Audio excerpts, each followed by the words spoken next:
Hello परिंदों, कैसे हो आप लोग? आप लोग बहुत अच्छे होंगे और आप लोगों की पढ़ाई ना बहुत ही ज़्यादा अच्छी चल रही होगी। आज आज का थंबनेल देखकर आपको पता चल गया होगा, आज हम लोग बात करने वाले क्लास 10 साइंस जो है ना, विज्ञान, उसके जो मॉडल पेपर है उसको हम आज सॉल्व करवाने जा रहे हैं। ठीक है?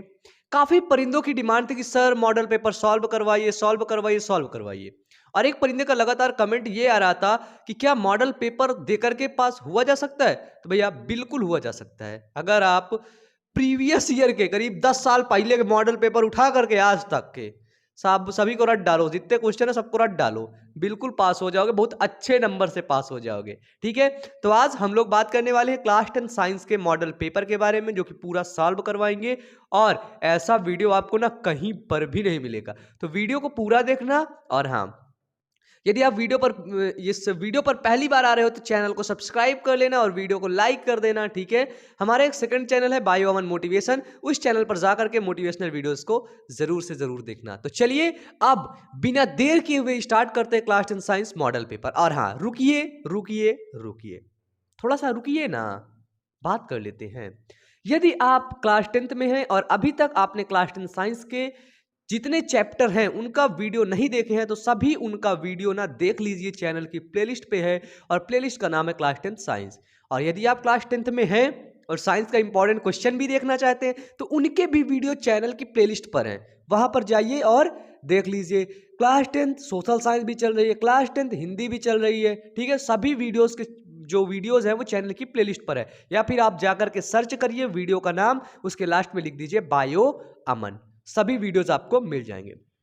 तो चलिए अब बिना देर के वे स्टार्ट करते हैं क्लास 10 साइंस के इंपॉर्टेंट क्वेश्चन यानी कि मॉडल पेपर को, मॉडल पेपर की तरफ चलते हैं। ठीक है? चलिए। तो देखिए यहाँ पर क्या है, 2021 और 22 का ये हमारा एक प्रश्न पत्र है, कक्षा 10 का। ठीक है? किस विषय का है? ये है विज्ञान विषय का, साइंस। क्या पढ़ेंगे अपन लोग? साइंस पढ़ेंगे। देखो पूर्णांक कितने का बच्चे? 70 नंबर का। ठीक है? पूरा में पूरा करके आओगे 70 नंबर मिलेंगे, मौज करोगे। ठीक है? हंसोगे, टहलोगे, घूमोगे बंदर की तरह। देखो चलो, समय कितना मिलेगा तुम्हें? 3 घंटे 15 मिनट। कितने घंटे कितने मिनट? 3 घंटे 15 मिनट। भाई 15 मिनट काहे लिए देता है? 15 मिनट देखता था कि बगल में कोई लड़की वड़की हो ना, देख ले अच्छे से, है ना। अरे पागल इंसान, 15 मिनट किताब पढ़ने का दिया जाता है, जो आपका प्रश्न पत्र होता है उसको पढ़ने के लिए। ठीक, लड़की ताकने के लिए नहीं। कुछ लड़के बोर्ड में भी जाते, कहते हैं वहाँ लड़की कोई नंबर दे के आएंगे, है ना। ऐसे ऐसे गंदा काम मत करने, साले फेल हो जाओगे, कुछ नहीं हो पाएगा तुम्हारा। ठीक है? चलो देखो यहाँ पे सामान्य निर्देश क्या दे रखे हैं इनको, भैया तुम आराम से अपना, ठीक है, जितना वक्त लगे उतने वक्त में इनको पढ़ लेना, सामान्य निर्देश। ठीक है ना। चलो हम आते हैं खंड का पहला क्वेश्चन अपना देखते हैं। ठीक है? ये है विज्ञान, तो विज्ञान है तो इसमें क्या होगा? इसमें हमारा भौतिक विज्ञान भी होगा। ठीक है? इसी में भौतिक भी होगा, इसी में रसायन विज्ञान भी होगा और इसी में जीव विज्ञान भी इंक्लूड होगा। ठीक है? तो सबसे पहला है हमारा, सबसे पहला पोर्शन है भौतिक विज्ञान। एक एक नंबर के क्वेश्चन आएंगे। ठीक है? क्वेश्चन नंबर 1 क्या बोलते हैं कि किसी वस्तु का वस्तु से बड़ा आभासी प्रतिबिंब बन सकता है। उत्तल दर्पण में नहीं बन सकता, समतल दर्पण में वस्तु से प्रतिबिंब बड़ा नहीं बनता, बिल्कुल वस्तु के आकार का नहीं। अवतल लेंस नहीं। किस में बन सकता है? तो वो बन सकता है अवतल दर्पण में। क्या बन सकता है? वस्तु का बड़ा और आभासी प्रतिबिंब। लेकिन अगर पूछ लिया जाए कि अवतल दर्पण में कंडीशन क्या है, तो कंडीशन ये है कि अगर वस्तु को, कहाँ को, कि वस्तु को दर्पण के ध्रुव तथा फोकस दूरी के बीच रखा जाए तो। ठीक है? कहाँ पर? दर्पण को ध्रुव तथा फोकस दूरी के बीच। ठीक है? दर्पण को ध्रुव तथा फोकस दूरी के बीच रखेंगे तब वहां पे क्या होगा? तब उसका प्रतिबिंब क्या होगा? वस्तु से बड़ा होगा और क्या होगा? आभासी प्रतिबिंब बनेगा। ठीक है? चलो आ जाओ। ख नंबर, प्रतिरोधकता का एसआई मात्रक है। प्रतिरोधकता का एसआई मात्रक क्या है? Ohm into meter square, coulomb volt into meter और ओम। तो भैया ये नहीं हो सकता, कूलाम भी नहीं हो सकता, ओम नहीं हो सकता। ये कुछ हो सकता है, लेकिन आपको बता दें कि प्रतिरोधकता का जो एसआई मात्रक होता है वो होता क्या है? एक सेकेंड ना, वो होता है ओम मीटर, मीटर स्क्वायर नहीं होता है, ठीक है, एग्जैक्ट। लेकिन अगर ये ऑप्शन है तो हम इसको सही मानेंगे, ठीक है। चलिए आइए अब ग नंबर क्या बोलता है कि विद्युत धारा उत्पन्न करने की युक्ति को क्या कहते हैं। जो विद्युत धारा उत्पन्न करने की युक्ति को आप बोलते हैं एमीटर, नापने की युक्ति, गैल्वेनोमीटर, नापने भैया इसमें जनित्र ऑप्शन, सिंपल सा क्वेश्चन, बड़ा प्यारा सा क्वेश्चन, इससे प्यारा क्वेश्चन कोई हो ही नहीं सकता। आगे आओ ग नंबर है अभिनेत्र लेंस की फोकस दूरी में परिवर्तन किया जाता है। जो अभिनेत्र लेंस होता है उसके फोकस दूरी में परिवर्तन किया जाता है किसके द्वारा, पुतली के द्वारा, दृष्टिपतल के द्वारा, पक्षमाभी के द्वारा और परितालिका के द्वारा। तो ये होगा पक्षमाभी के द्वारा, उसमें क्या किया जाता है, परिवर्तन किया जाता है, ठीक है। चलिए आगे चलें अब, चलो अब हम लोग चलते हैं आगे। अगला क्या होता है, अगला क्वेश्चन है हमारा 2 नंबर, ठीक है।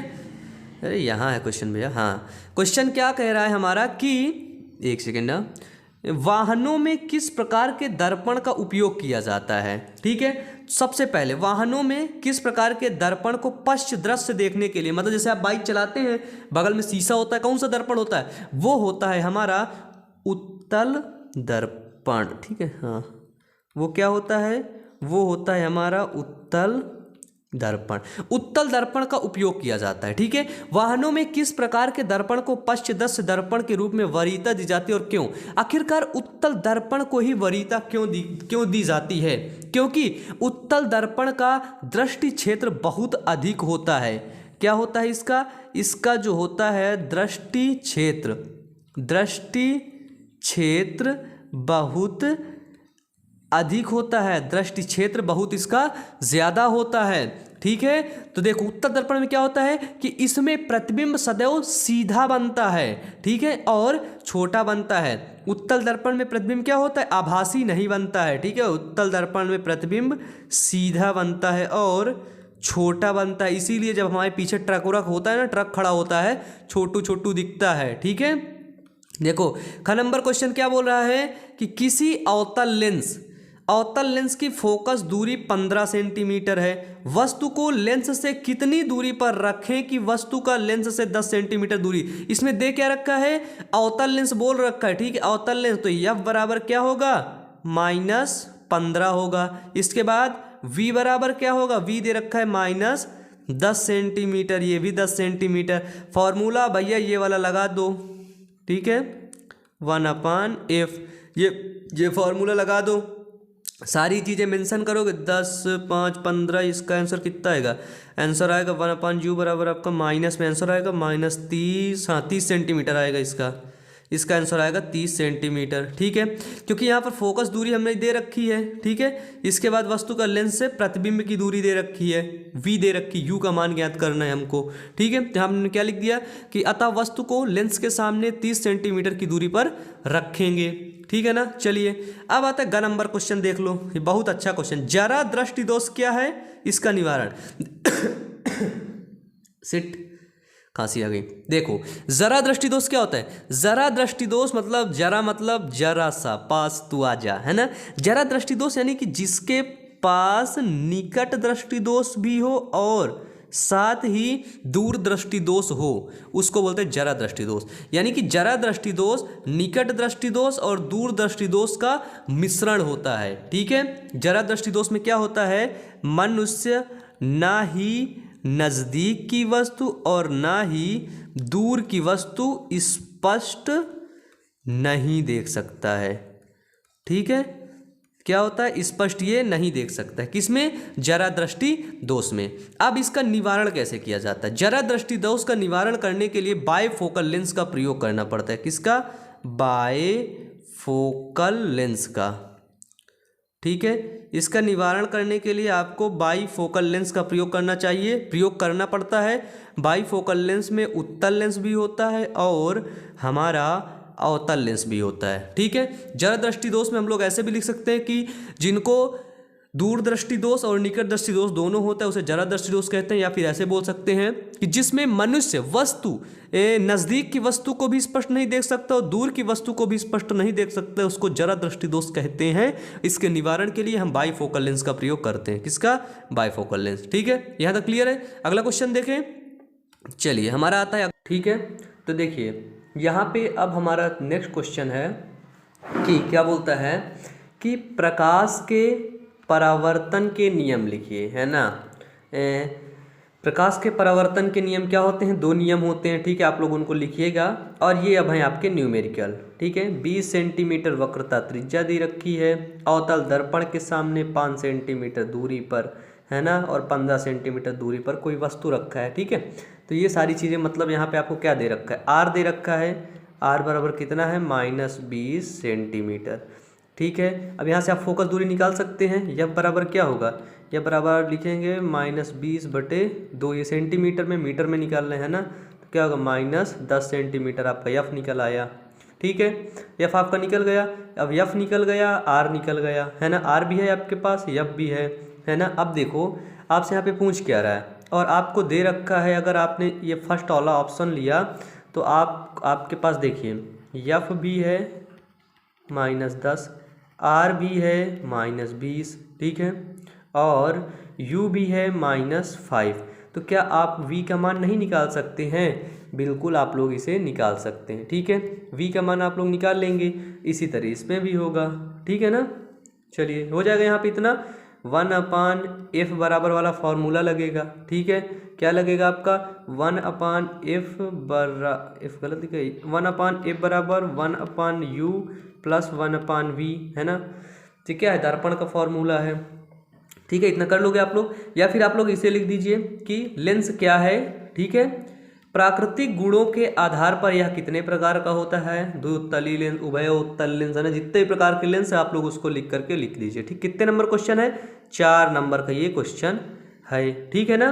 कोई दिक्कत नहीं आपको। चलिए नेक्स्ट आगे आइए। अगला क्वेश्चन क्या बोलता है, ख नंबर, ठीक है।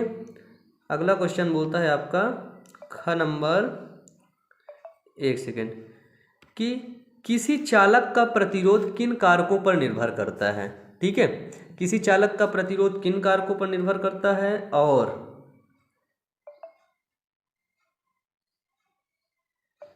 देखिए, हाँ, किसी चालक का प्रतिरोध किन कारकों पर निर्भर करता है, ठीक है। किसी चालक का प्रतिरोध किन किन कारकों पर वो निर्भर करता है, और दिए गए पदार्थ में L लंबाई हो गई, A मोटाई हो गई, तार का प्रतिरोध 4 ओम हो गया, ठीक है।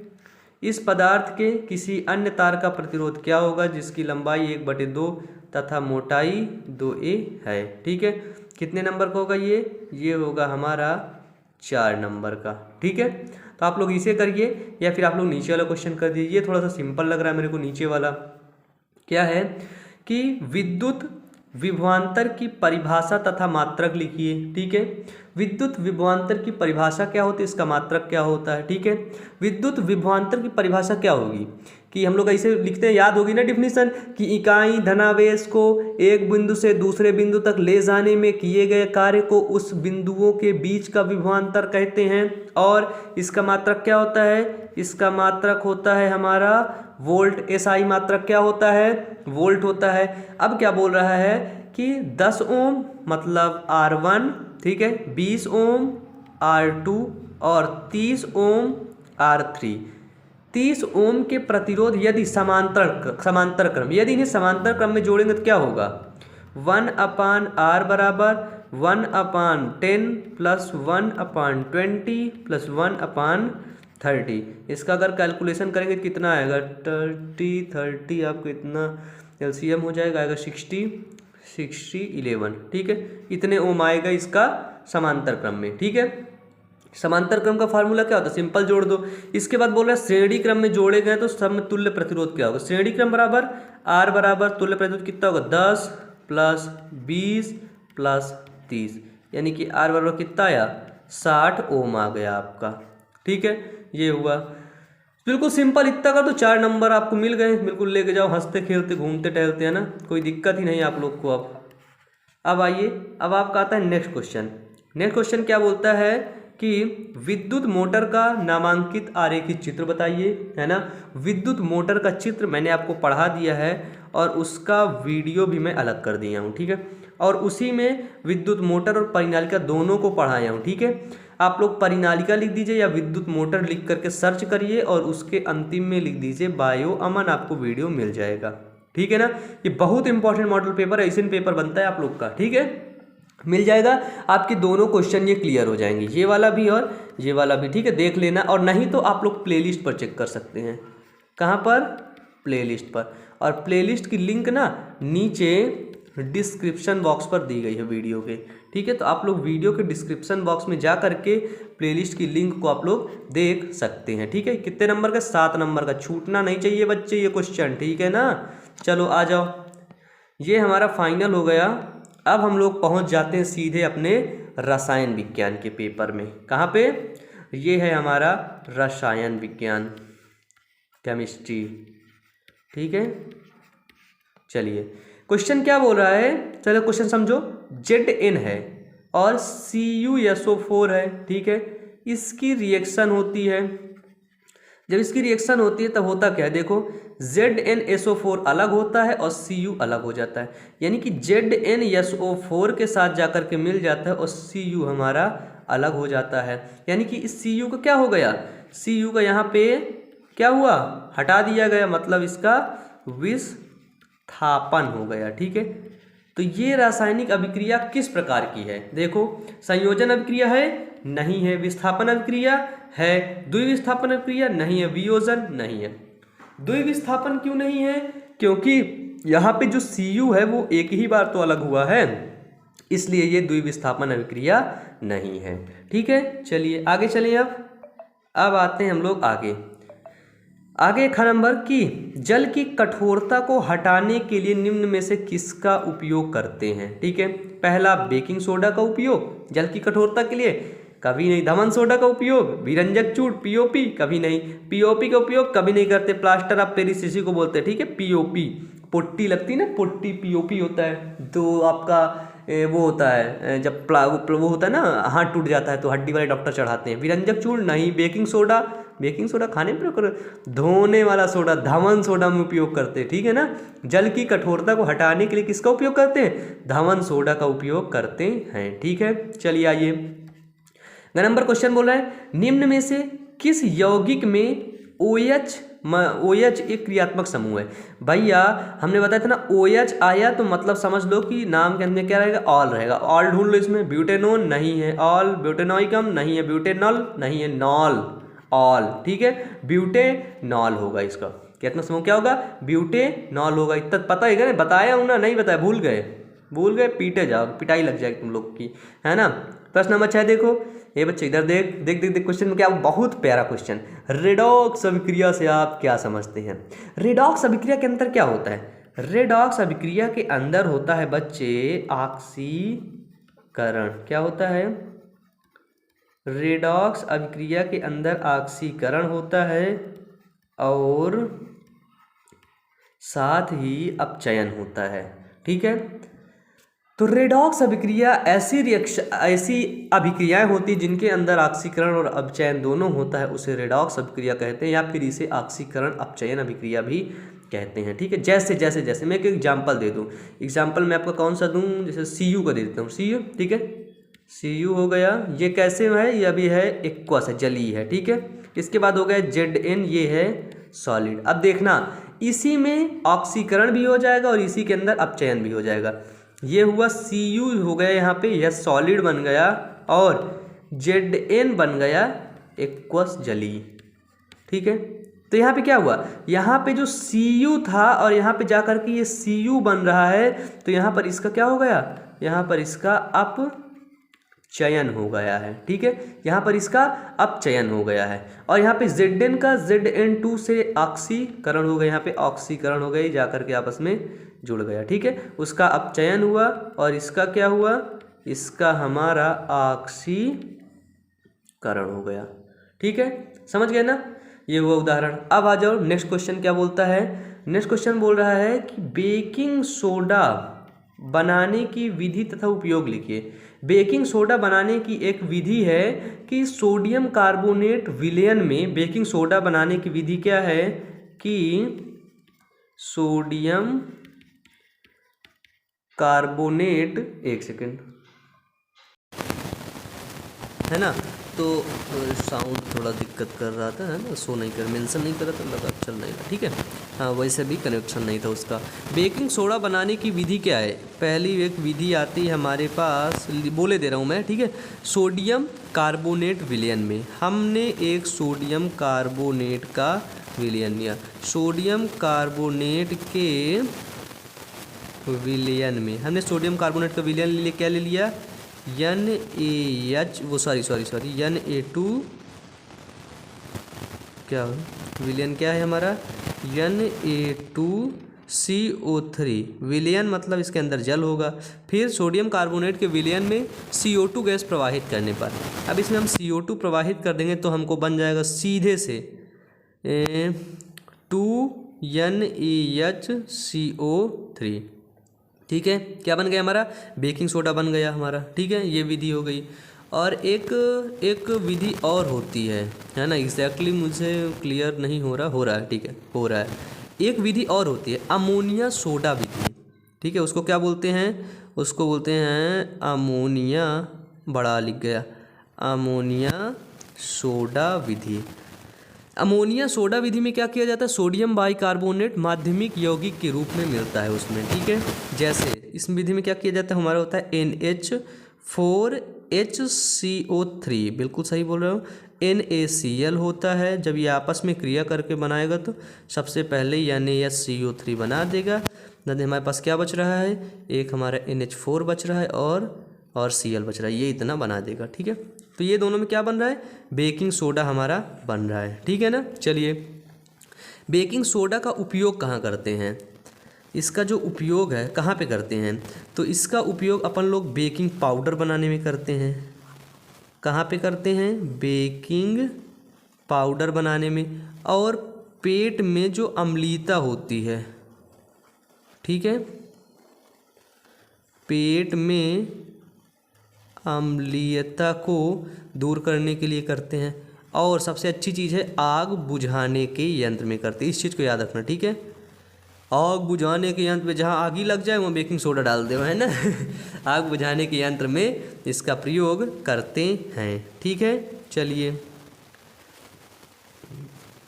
अब एक क्वेश्चन आता है हमारा। ठीक है, क्वेश्चन क्या आता है? ये बहुत अच्छा क्वेश्चन है। क्वेश्चन है हमारा, एक सेकेंड,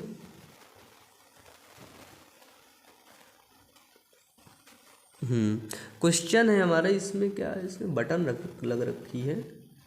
क्वेश्चन क्या है कि आधुनिक आवर्त नियम क्या है ना।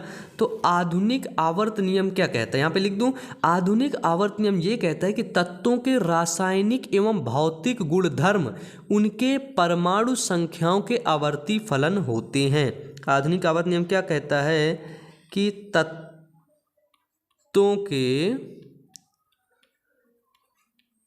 तत्वों के रासायनिक एवं भौतिक गुणधर्म, ठीक है, तत्वों के रासायनिक एवं भौतिक गुणधर्म उनके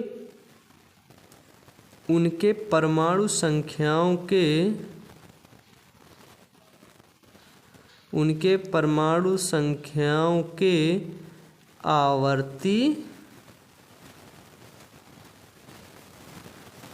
आवर्ती फलन होते हैं। ठीक है, क्या होता है कि तत्वों के रासायनिक एवं भौतिक गुणधर्म उनके परमाणु संख्याओं के क्या होते हैं? हमारे आवर्ती फलन होते हैं। फिर क्या बोल रहा है कि आवर्त सारणी के किसी आवर्त में बाएं से दाएं जाने पर परमाणु त्रिज्या में क्या परिवर्तन होता है? तो किसी भी आवर्त सारणी में किसी आवर्त से बाएं से दाएं जाओगे तो परमाणु त्रिज्या क्या होगी? घटेगी। ठीक है, इस चीज को याद रखना,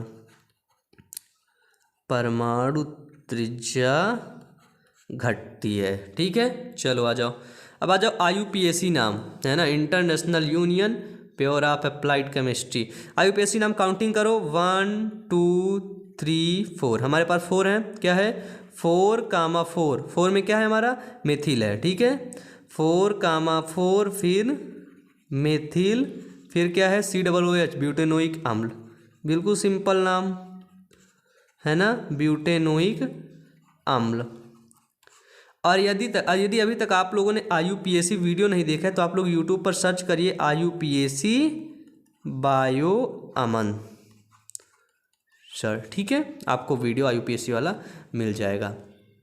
इसके बाद ये नीचे वाला IUPAC देखिए क्या है, CH3 काउंटिंग करो, किधर से करोगे, इधर से 1 2 3 4। तो 2 में क्या है, 2 में है हमारा क्लोरो, तो हम लोग क्या लिखेंगे 2 क्लोरो। इसके बाद क्या है CH2OH, कितने में है, 1 में, 2 क्लोरो ब्यूटेनॉल फर्स्ट या ब्यूटेनॉल 1 ब्यूटेनॉल ऐसे लिख सकते हैं, ठीक है। ये हुआ हमारा IUPAC नेम, ठीक है ना। चलिए आगे चलिए, अब चलो आगे चलते हैं। आगे क्या बोल रहा है हमारा कि संक्षारण किसे कहते हैं। संक्षारण के अंदर क्या होता है, मैंने आपको बताया था ना कि वायुमंडल की नमी से, है ना, वायुमंडल में जो कार्बन डाइऑक्साइड होती है या SO2 होता है या NO2 होता है, H2S होता है ना, ये गैसों के परिवर्तन मतलब धातुओं की सतह खराब कर देता है। संक्षारण क्या होता है, धातुओं की जो सतह होती है वो खराब करना, ठीक है, धातुओं की सतह खराब करना होता है संक्षारण, ठीक है। इनकी रोकने की विधि क्या होती है, इनकी रोकने की विधि आपने इसमें कर दिया, पेंट कर दिया, है ना, या वार्निश कर दिया, करते हो ना पेंट, दरवाजे में पेंट किस लिए करते हो, ताकि ख़राब ना हो जाए, ठीक है। इसके बाद इसमें आप तो आपने तेल लगा करके रख दिया या फिर आपने इसको ग्रीस कर दिया, ग्रीस लगा दिया, ये है रोकने की विधि, ग्रीस का परत चढ़ाया, ठीक है। देखो संक्षारण के उदाहरण क्या है, जैसे हमारा हो गया लोहे में जंग लगना, देखे होगे सामान्य भाषा में, है ना, लोहे में जंग लगना। आपके घर के बाहर जो दरवाज़ा लगा है वो अगर लोहे का होगा, उसमें पेंट नहीं किया होगा तो जल लग गया होगा, ठीक है, जंग लग गया होगा। तांबे और तांबे के बर्तन का नीला हरा होना, ठीक है।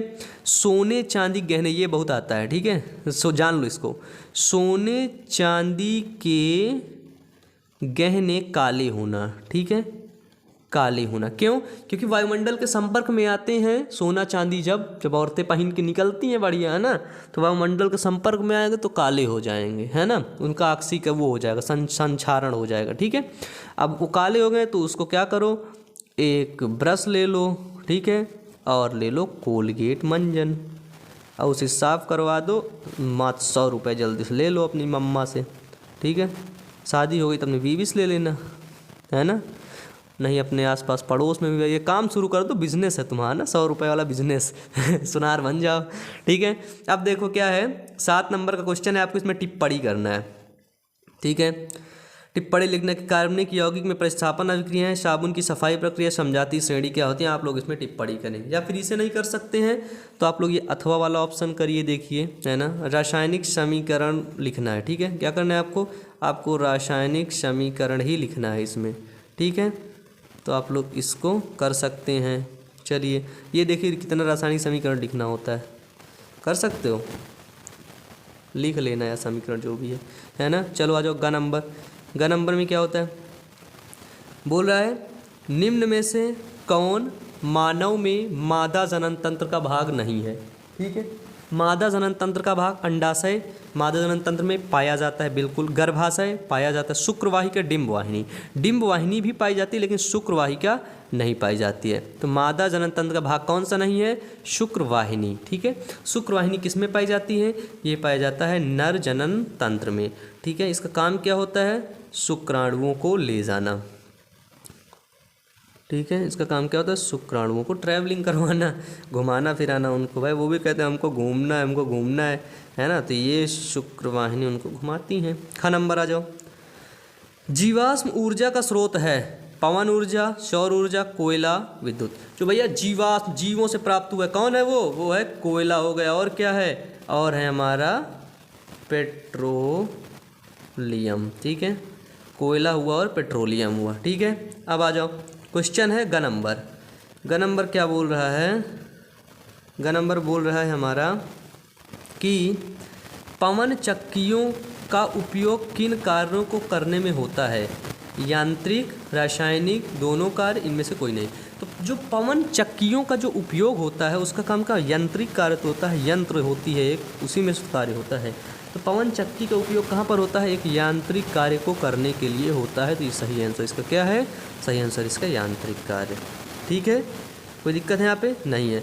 घ नंबर क्वेश्चन, वे रासायनिक पदार्थ जो जैविक प्रक्रम द्वारा अपघटित होते हैं कहलाते हैं, वो कहलाते हैं जैव निम्नीकरण, है ना। मतलब उनको जैविक प्रक्रम द्वारा उनको अपघटित होते हैं, उनको जैव निम्नीकरण कहते हैं। बाकी चारों ऑप्शन गलत हैं, ठीक है। चलो 10 नंबर क्वेश्चन आया, स्वपोषी पोषण के लिए आवश्यक परिस्थितियां कौन सी हैं, इनमें से उप उत्पाद क्या है। भैया बिल्कुल सिंपल, स्वपोषी है ना, स्वपोषी जो है इसके संरक्षण के लिए सबसे आवश्यक क्या है, स्वपोषी बने रहने के लिए सबसे आवश्यक क्या है, सबसे ज़्यादा आवश्यक है फोटोसिंथेसिस, प्रकाश संश्लेषण। प्रकाश संश्लेषण के बिना ये स्वपोषी नहीं रह सकते। इसका रिएक्शन क्या है, 6CO2 + 12H2O, ठीक है। फिर इसमें इनको प्रकाश मिलेगा और पौधे के पास क्या होगा, पौधे के पास होता है क्लोरोफिल, ठीक है।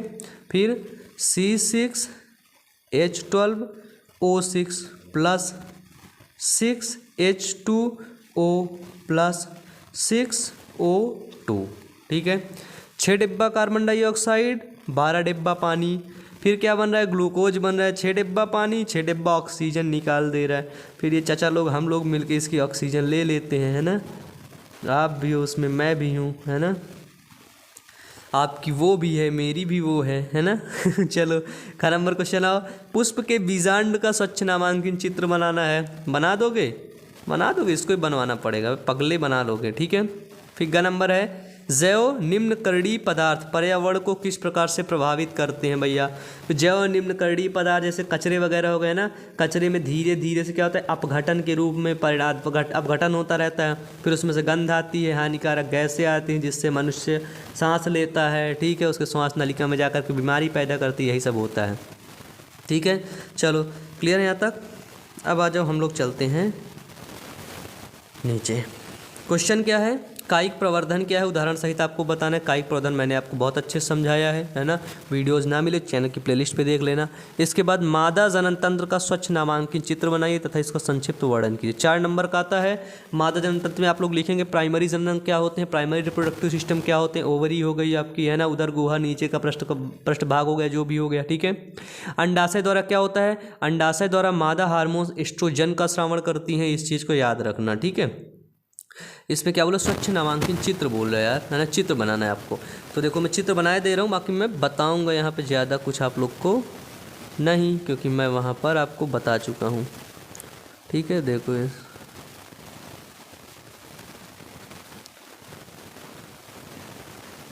ना, ये देखो,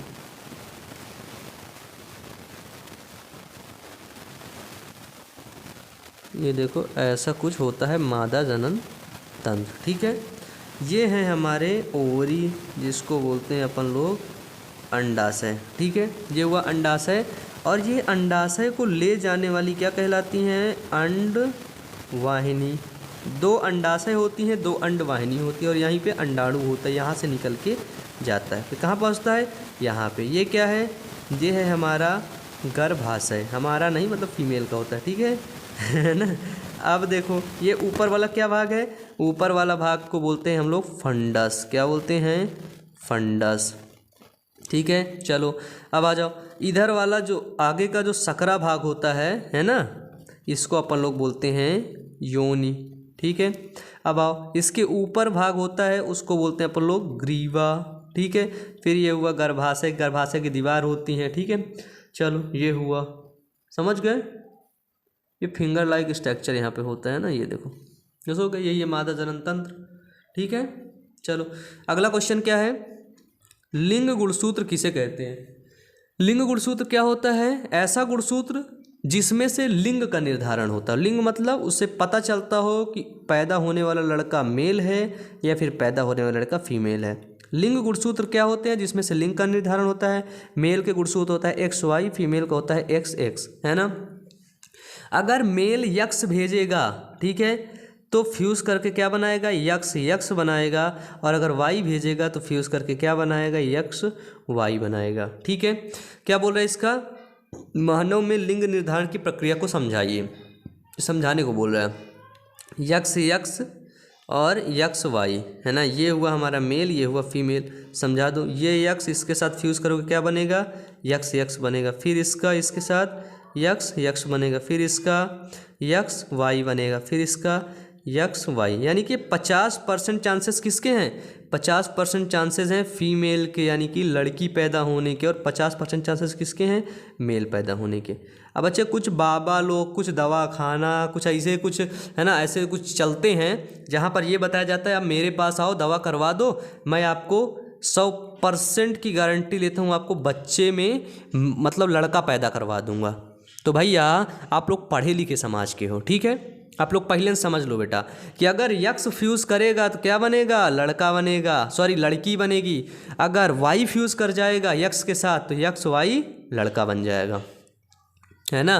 तो किसी 100% गारंटी लेके ना जाना, पता लगे एक तो लड़की और हो जाए, है ना कि इंडिया में बहुत चलता है ये सब, ठीक है। आओ, या फिर आप लिखो जीवाश्म क्या है, ये वाला लिख दो, जीवाश्म क्या है, इसके बारे में आप लोग क्या समझते हैं, ठीक है। 2-2 नंबर का आता है ये, ठीक है।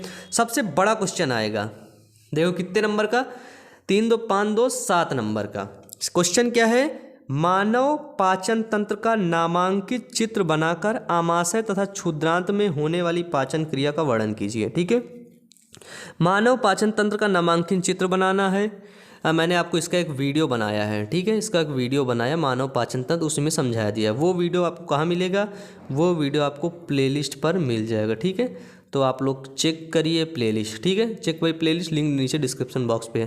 मैं आपको बता दूं क्लास 10th का जो मॉडल पेपर सॉल्व करवाया हूँ, इसको मैंने 39 मिनट का एक वीडियो था उसमें मैंने सॉल्व करवाया था, लेकिन दिक्कत टेक्निकल में ऐसा कुछ दिक्कत आ गया, वीडियो सेव ना हो पाया। वीडियो सेव ना हुआ तो कट गया तो मुझे बहुत दुख हुआ यार, है ना, रोना आ रहा था। लेकिन फिर से मैं पढ़ा रहा हूँ दोबारा से।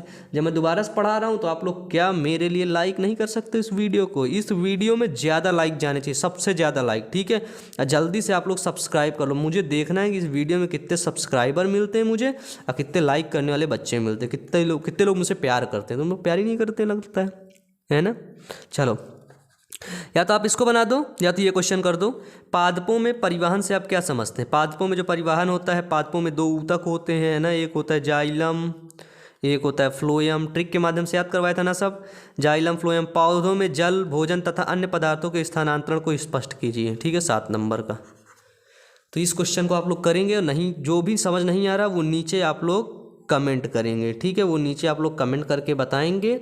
और यदि आप लोग को मुझसे बात करनी तो आप लोग एक नंबर है 891511, ठीक है, इस नंबर पर आप लोग कॉल करिए, वो भी कब, 7 बजे के बाद रात में, ठीक है, शाम को 7 बजे के बाद आप लोग कॉल करिए, आप लोगों से बात कर लिया जाएगा, ठीक है। तो चलिए वीडियो को लाइक करके चैनल को सब्सक्राइब कर दीजिएगा।